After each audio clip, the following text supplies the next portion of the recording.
Imagine uma terra assolada pela idolatria, onde o povo de Israel, que um dia conheceu a glória de Deus, agora adorava falsos deuses, como Baal, o deus da fertilidade, promovido pela rainha Jezabel e pelo rei Acabe. A apostasia havia tomado conta do coração do povo, e a fé em Deus estava se apagando. Mas, em meio a essa decadência espiritual, Deus levantou um homem de coragem, o profeta Elias. Ele não tinha medo de enfrentar a corrupção e a idolatria de seu tempo. Elias desafiou o rei Acabe, dizendo que, até que ele mandasse uma palavra de volta, não cairia chuva sobre a terra. E assim aconteceu. Durante 3 anos e meio, a seca assolou o reino e a terra começou a murchar.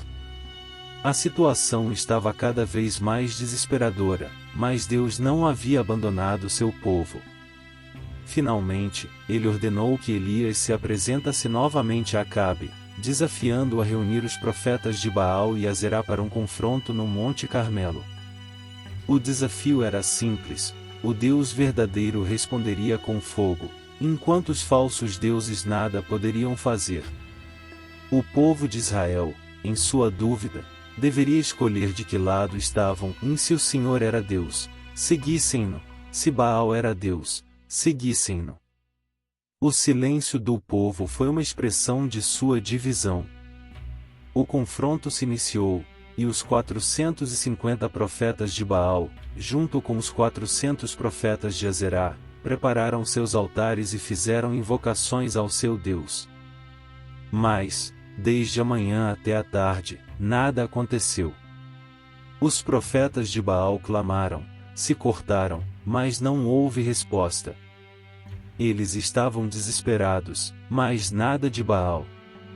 Elias, com ousadia e fé, zombou deles, perguntando se o Deus de Baal estava meditando, viajando ou dormindo. Mas a verdade era clara, e Baal não podia responder. Chegou a vez de Elias. Ele pediu que o povo se aproximasse de seu altar e, com fé inabalável, preparou o sacrifício. Ele usou 12 pedras, representando as tribos de Israel, e, depois de colocar o sacrifício sobre o altar, mandou que fosse cavada uma trincheira ao redor e que fosse derramada água sobre a lenha até transbordar. Era um ato de fé ousado, pois, humanamente, não havia como o sacrifício ser consumido com tanta água. Mas Elias sabia que o Senhor, o Deus verdadeiro, tinha poder para realizar o impossível. Elias então orou: Senhor, Deus de Abraão, de Isaque e de Israel, que se saiba hoje que tu és Deus em Israel, e que eu sou teu servo, e que fiz todas estas coisas por tua palavra. Responde-me, Senhor, para que este povo saiba que tu, Senhor, és Deus, e que tu fizeste o coração deles voltar a ti.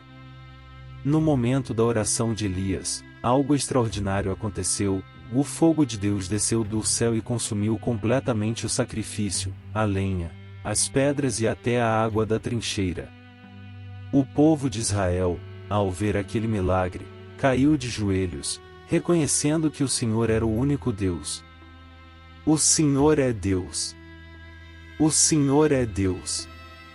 Exclamaram em uníssono, e o poder de Deus foi manifestado de maneira clara e incontestável.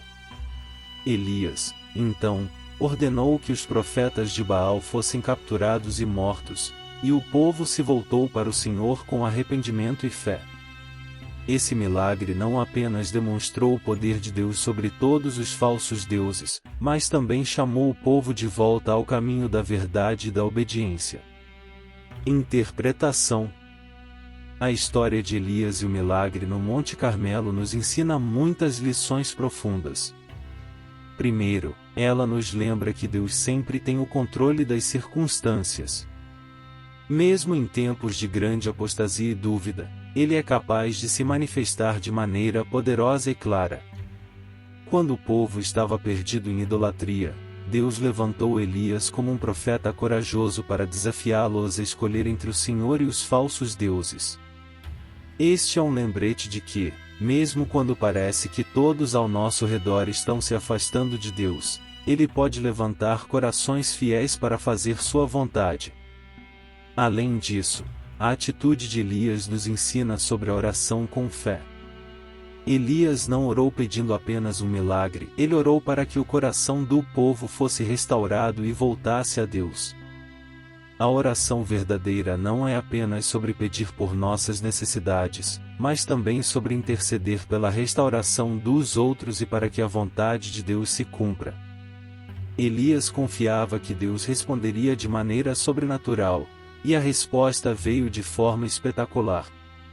Outro ensinamento profundo dessa história é a importância de reconhecer que só há um Deus verdadeiro. O fogo que desceu do céu consumiu tudo, e não restou dúvida de que o Senhor é o único digno de adoração. Quando nos voltamos para o Senhor em fé, Ele se revela como o único Deus verdadeiro, poderoso para agir em nossas vidas de maneiras surpreendentes. A história também nos chama a ser fiéis ao Senhor, mesmo quando as forças contrárias parecem ser esmagadoras. Elias enfrentou os profetas de Baal e o rei Acabe com coragem, porque sabia que Deus estava com ele.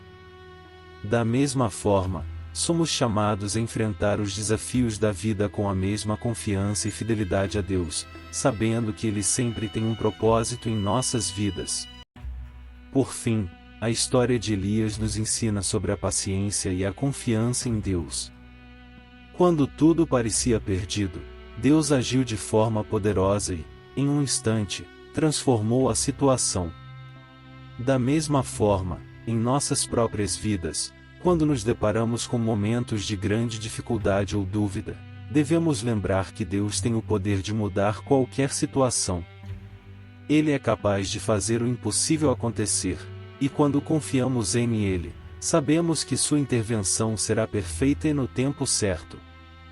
Essa história nos desafia a voltar nossos corações para o Senhor, a confiar em seu poder e a ser fiéis, independentemente das circunstâncias.